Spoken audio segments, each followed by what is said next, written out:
Kia ora, I'm Jimmy Ellingham, and today on The Detail, New Zealand's women's cricket team, the White Ferns, world champions at 2020 cricket.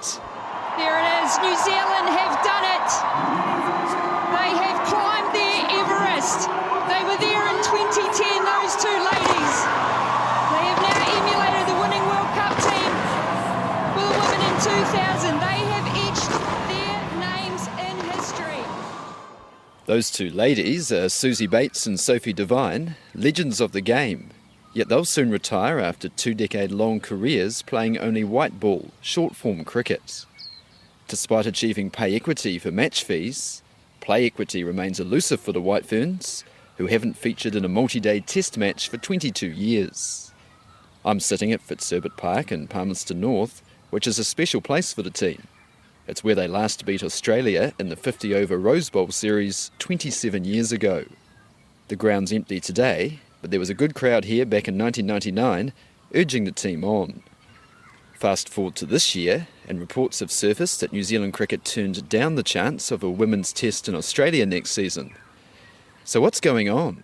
I think if you ask players, you ask people who are involved with the game, of course you want to see the White Ferns playing Test cricket. I think the hints in the title really, Test cricket. It's where, especially our male contemporaries, it's where they are judged. It is deemed to be, the hardest, most challenging form of the game. That's former White Fern turned cricket commentator Frankie Mackay, who we'll hear more from later. Just so they don't close the doors on me.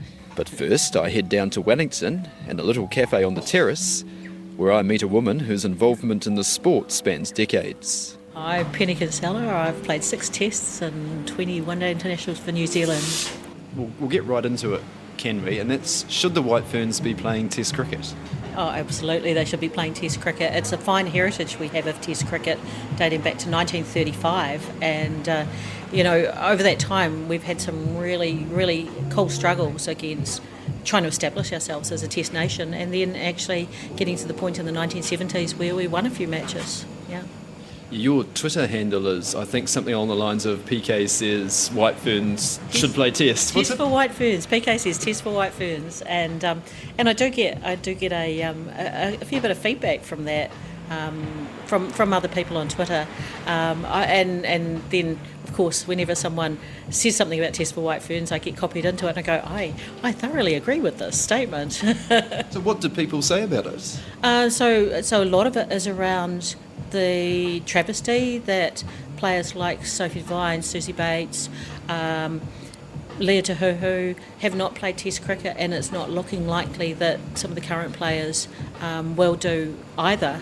So the likes of Mealy Kerr may not get to play Test match, and she honestly looks like a great Test match player. And I would say the same about Sophie and Susie. Frankie Mackay, Katie Martin only played 1. That's the kind of thing that is a real blank in our history. From 2004 onwards, no Test cricket, and in fact no home Test since 1995, perhaps. Yeah. We'll pause there to concentrate on one of those names Penny's mentioned, Susie Bates. She's played 367 games for New Zealand since 2006, and recently told the BBC the allure of a Test match is strong. I did joke to Leah Tahuhu that we've joked about just retiring from white ball cricket. Keep that option open. Yeah, keep it open. But I don't think it's impossible, just with where the game's going and how other nations are pushing it, and the likes of India and South Africa are playing more. It's definitely not our priority. Like we've been told by New Zealand Cricket that, the white ball tournaments are what we are aiming to, I guess, be in the top 4 of every World Cup white ball event. So that's where they want to put the resource. But I'd like to hope that one day you'll see the New Zealand team in whites, because although I say 50 over is the pinnacle when you watch men's cricket, and now when I watch the women's Ashes, I'm like, I get envious, and I've said that before. It's like, I wonder how a test match would test me mentally and physically, and yeah, it's a shame that we haven't experienced that. Many nations lose money hosting men's tests, so returning to our Wellington cafe, I ask Penny Kinsella if New Zealand cricket would have to make cuts elsewhere to afford Test cricket. I don't think we do. My idea would be to repurpose the North-South series that we've had recently reinstituted into a way of preparing our players to play multi-day format and be able to challenge the best players challenging the best players. To see if they actually have what it takes to be able to develop those endurance skills, those strategic skills, and also using the red ball, which is quite different to white ball cricket, to be able to develop those skills and be ready to play. Perhaps maybe not Australia right now, but a team like South Africa or the West Indies or maybe England. They're on a little bit of a downward trajectory right now, so they might be ready for the taking. Have you put that idea to New Zealand cricket, and if so, what has it said? I've mentioned it. I've been part of some of the... We've had a kind of consulting group in the previous regime. It hasn't been reinstituted this year, but we've been able to ask questions from the previous CEO about that and whether or not that's part of the planning. But mostly it's kind of unofficial. I have been able to occasionally put up my banner which says Test for White Ferns. Had it at the recent One Day International at the Basin Reserve, and it did make a very brief appearance at the Wacker on the day one of the women's test match there before it was taken down because it was unofficial. I might ask you about that now. I was going to get to that later, but you went recently to the Australia-India test in March at the Wacker, which was beamed back to New Zealand on TV, and I watched some big crowds there, good media coverage of it. Do you think New Zealand could have something like that? Yeah, undoubtedly I think so. Mooney comes around and she'll take this one. Sutherland is now up to 4. She'll be relieved that one of the Australians took the catch as well. Will that go over the top? No, it won't. It will be into the safe hands of Annabelle Sutherland in Australia. After sending India in day one of this test match, have bowled them out for 198. It was a great venue because it had embankments. We've got that in New Zealand. We've got great pitches. Our pitches are so good for Test cricket.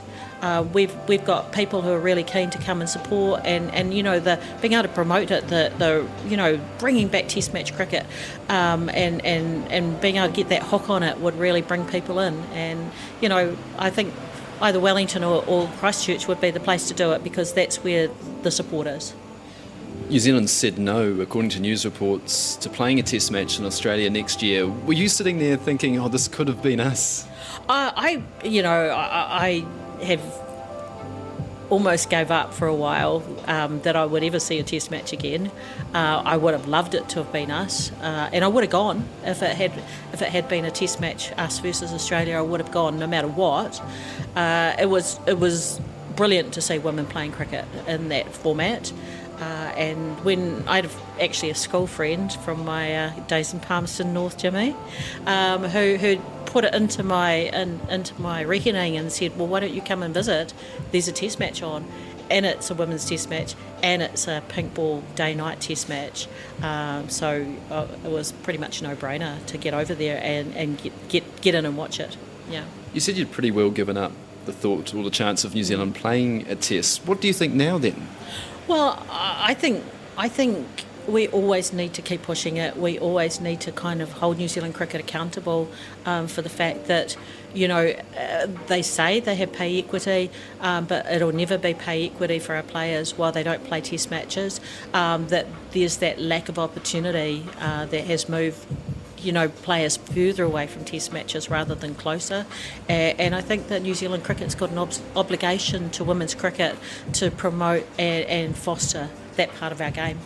New Zealand Cricket told me in a statement that never say never, I think, is the words they used for the future, but for now they're concentrating on the pinnacle tournaments, the World Cups, the 2020, we're champions at the moment, the 50 over. Can you see the logic to that though? Because they say that the vehicle to get more women into the game are those big tournaments.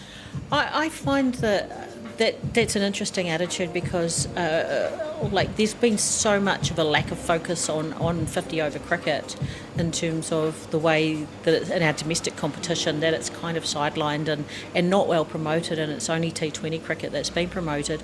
I think that New Zealand cricket have to make sure that all formats of the game are well supported for the women as well as for the men, and that there is a viable pathway for that longer format cricket and that more strategic opportunity for the women cricketers. You've been involved in age group cricket or are involved in age group cricket. Did the young girls playing, do they want to play Test cricket? I think they do. I haven't asked that many. There's a lot of cricketers that would say no, I like the shorter format, but there are also a lot of cricketers that have watched Test cricket and see Test cricket and go, I'd really like to have that opportunity to really test myself in what a lot of people would say is the ultimate test of a cricketer, to play Test match cricket. I asked New Zealand Cricket for an interview for this podcast, but it says the lead up to the next 2020 World Cup, which starts in England next month, isn't the right time.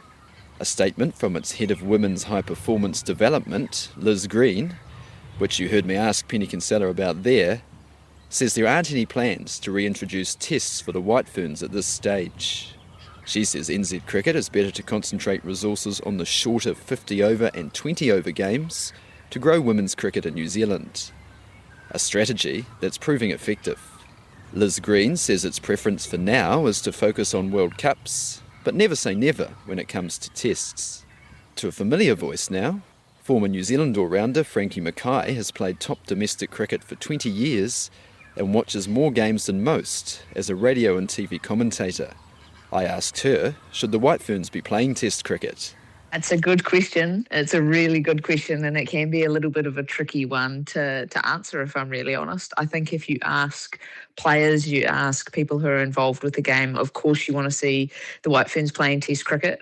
I think the hints in the title really, Test cricket. It's where, especially our male contemporaries, it's where they are judged. It is deemed to be, the hardest, most challenging form of the game, a test in itself. So I think when you watch it as a female athlete, you watch it as a fan of the game or a lover of the game, you just want to be involved in it. So I think if you talk to any players, they would say, of course, our New Zealand representative side should be playing Test cricket just like their male counterparts. But there's so many layers that come into it that actually make it not probably just as straightforward as this. There's no first class system. There's no 3-day cricket, 4-day cricket, no red ball cricket or pink ball cricket being played domestically in New Zealand for women. There's, of course, the finance side of things that come into it. And is it the best way to be spending money? Could that be used instead on development programs, on A tours? There's so many factors that go into it. But if you had to just ask me, do you want to see the White Ferns playing Test match cricket again? Well, my answer as a fan and a lover of cricket is absolutely yes, I would. How you make it happen, that becomes the trickier thing to do. That's so interesting, isn't it? Everything you said after the but, it's the opportunity cost. But if we were to play Test cricket, what would have to change, say, with training, practice games, even at the youth level? What do you think would need to be there so we could play Test cricket? Oh, there'd need to be some structure put in place around it, that's for sure. I think when I was playing domestic cricket, I was one of the few players that had ever played with a cricket ball that wasn't a white ball. So being able to speak about playing club cricket that was, 2-day cricket when I grew up playing it, you played with a red ball, you had white clothing, you had declarations come in, you had multi-innings.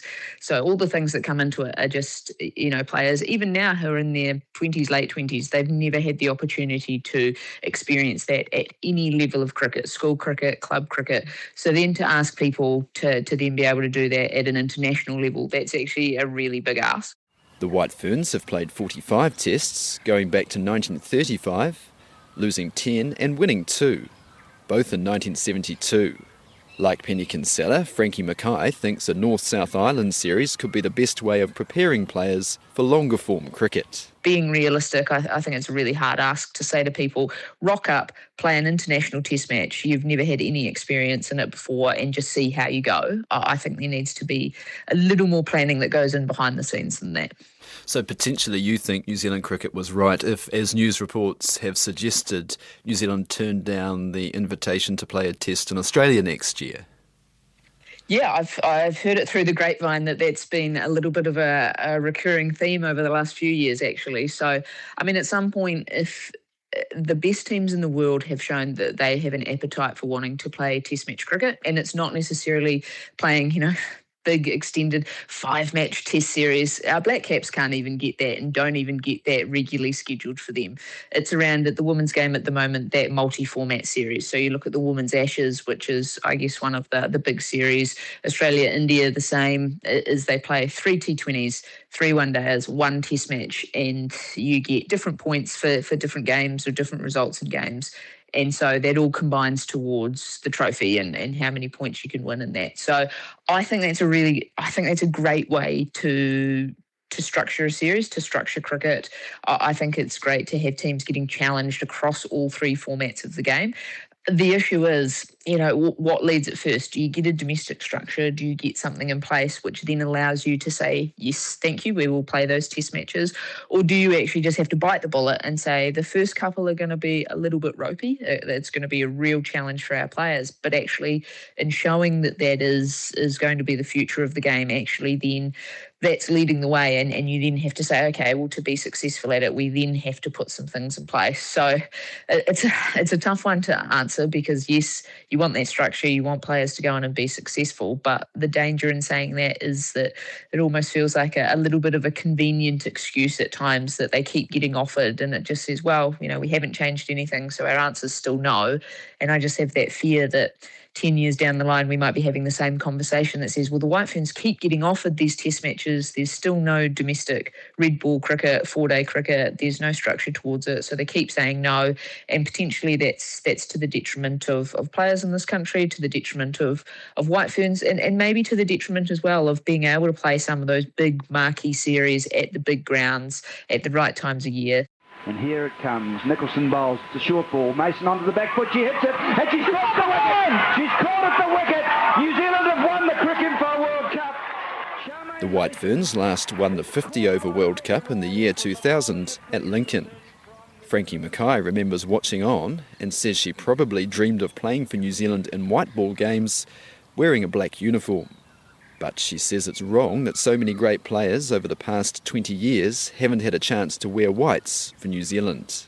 To me, that's what feels sad, is you've got these brilliant female players, these brilliant cricketers in their own right, and there's just a part of the game they've never had the option to access, and it's sad, and it also perhaps takes away from how they are discussed around being some of the best ever. If they haven't had the opportunity to play the most challenging format, to test themselves in that format, where does that actually stack them up in the lines of, I guess, New Zealand's greatest or the greatest female cricketers ever?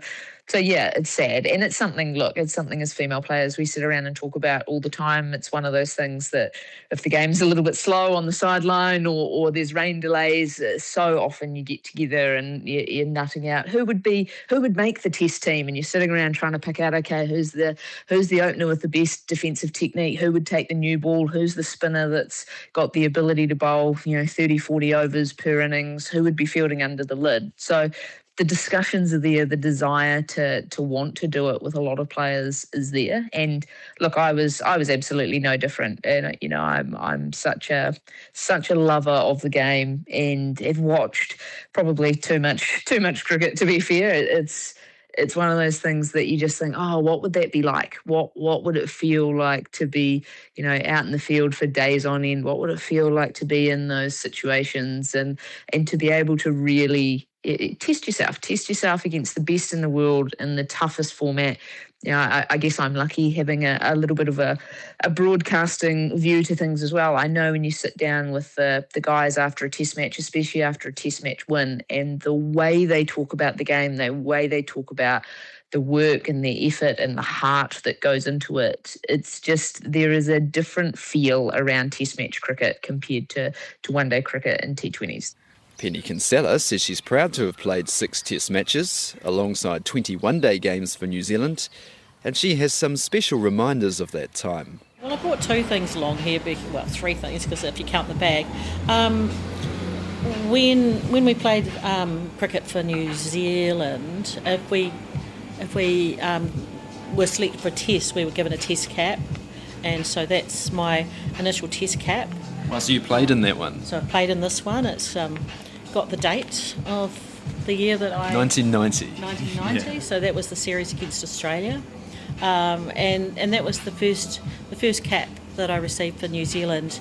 So up until that time, and I actually played some Shell Rose Bowl, the 50 over, 60 over as it was then, cricket before that, and we didn't have a cap.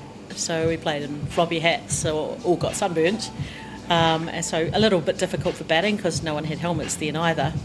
And so this is my original cap, made of beautiful wool. And for people who can't see, it's a proper baggy cricket cap. It's not a baseball cap at all. It's one of those cricket caps that we see in the Test game now. Yeah, like real ponytail control issues.